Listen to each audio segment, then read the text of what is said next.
Going live. You're live. You're live. We're all live. How are you doing, folks? Not been on for a couple of weeks. It's been a little bit manic with wires and just seen another one and I'm kicking it under the floor. Got enough of it. It's good to be back Wednesday, 5:30 from Arena Studio Land with me, Chris. Today's live stream, what have we got for you today? Well, it's entitled, is that the right word, entitled, or is it titled? I don't know. Entitled is when you're entitled. Oh, I don't know. It's been one of them days, my head's a bit mashed. But it's been very productive and I'm ever so excited because there's more glorious things for me to play with.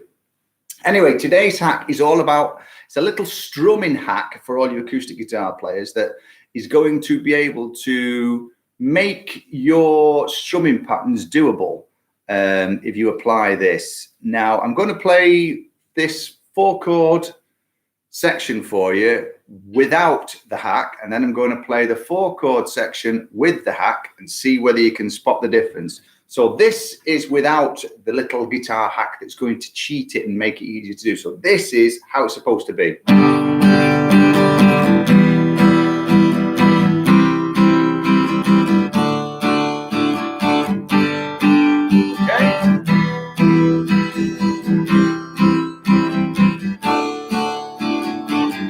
One, two, three, and four, and that's the count on that. So this is with the hack.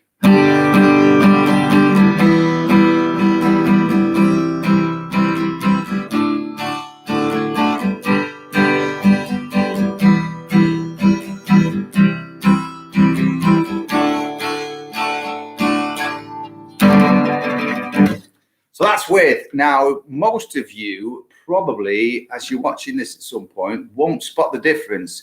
So I'm going to go super slow with the one where it's not got the cheat on, okay? So this is without the cheat.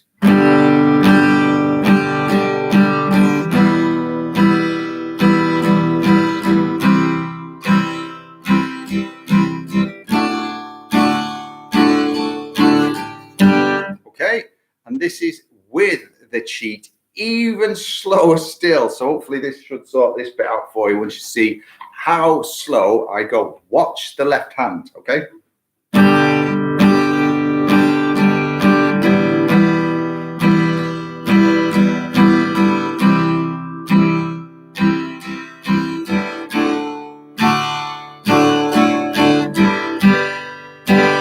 See what's going on?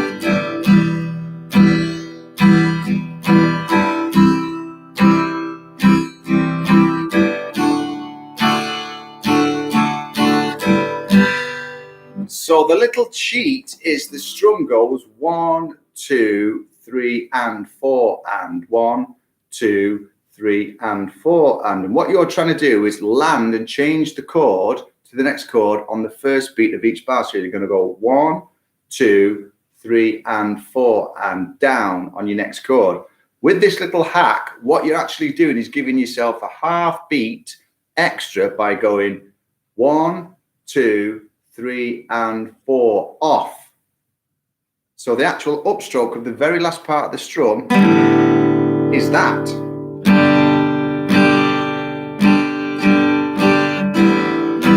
Now you might not think that half a beat is going to have much of an impact on it, but that half a beat gives you the opportunity to actually change the grip and move over to the next chord, which is what the problem is, because without this, this is how we start playing at first.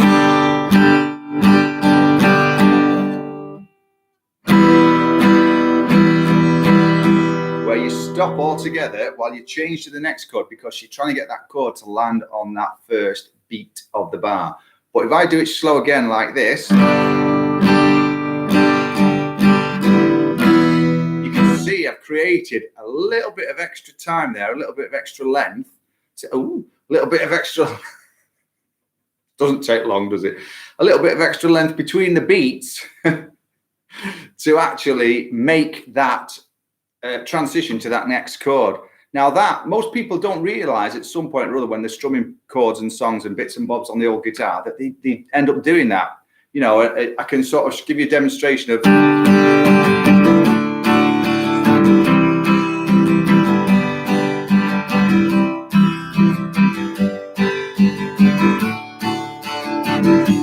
So you say you've got that. you don't notice that you're actually just playing all 6 strings with an upstroke on the end of the strum like that, which is a pretty useful tip, because that can be the difference between actually making the transition or not making the the movement to the other chord. Oh, dear me. Ready for a siesta, I think. No, I haven't had one already, Anne Cragg, before you say anything. I've had my head in the back of that mixer all day again. So that's it for this week. It's short and sweet, which means I can have a cup of tea and a tuna butty, as we call them round here, and get my head back under there, wiring in again. I'm not far off. New drum kits come. I'm going to be working on that possibly tomorrow if we can get this next little bit done, which is all very exciting. Going to gear the studio up so it's very productive and very cost effective for bands and artists to come in, record in the minimum amount of time with the maximum amount of mix and mastering and everything all rigged up and good to go. So it's literally bish, bash, bosh. Bye, thanks very much, and away we go. And it's going to be really useful for everybody out there so that we can come in after the lockdown and create great music together. You're going to love it, how it's going to work. I'm absolutely blown away with how it's all come together. So it's just beyond my wildest dreams.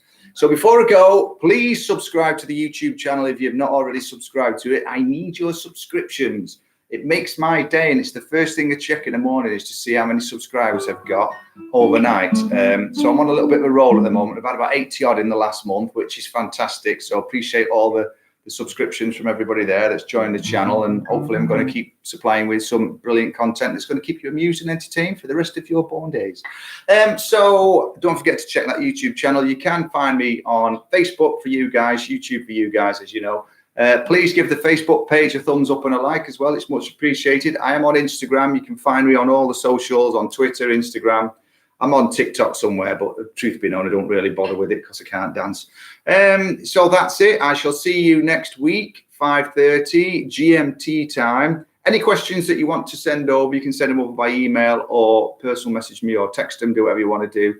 And it's great to hear from everybody. And what I'm going to do is see you next week at 5:30 GMT time on YouTube and on Facebook, and the same spot on the dial and all that, as they say, with more musical content and bits and bobs to hopefully make us all better musicians and singers, guitar players and producers as we go along on these musical journeys throughout our lives. Okay, see you next week. Thanks for watching. See you. Ta-ra. Oh, here we go.